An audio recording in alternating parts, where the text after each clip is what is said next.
environmental remediation in the Newhall neighborhood and give us an update on where that process stands.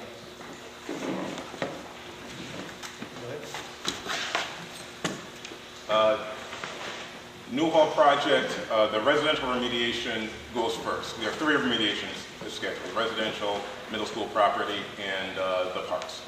Parks belong to the town, middle school property belongs to RWA, residential property is split between Olin and DEP.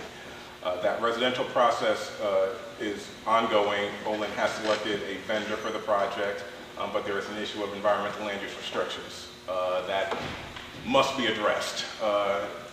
We fought against it on the town, we succeeded. DEP has allowed an alternative institutional control to be initiated there, but they have not yet gotten that passed as legislation.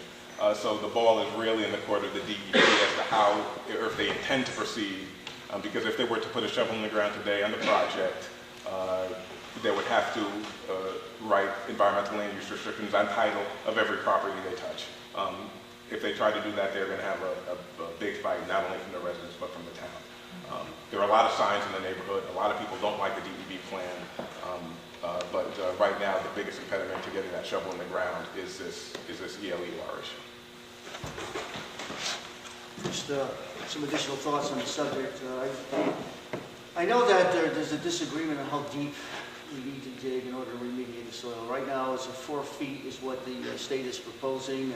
It's going down 4 feet, remove the contaminated soil and replacing the soil. The residents of the town expect them to go deeper than that. And of course, who's going to pay for that is the sticking issue.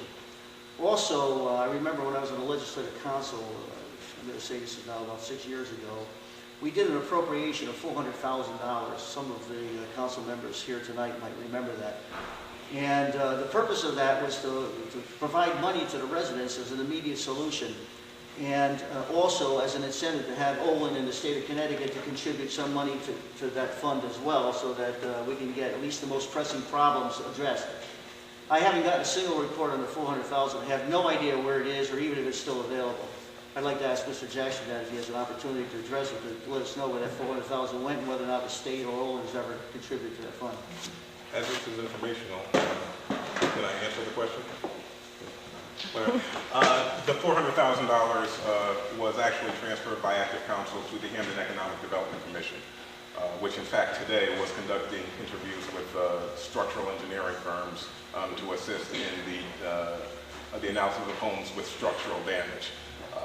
Olin and DEP, we were able to get them to contribute $1 million apiece to a pot, as well as get, with the help of Peter Villano, an additional $5 million for economic development initiatives within the neighborhood.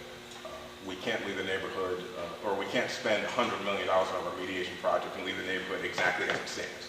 We have to do better, and so we've successfully gotten $7.5 million to help in that.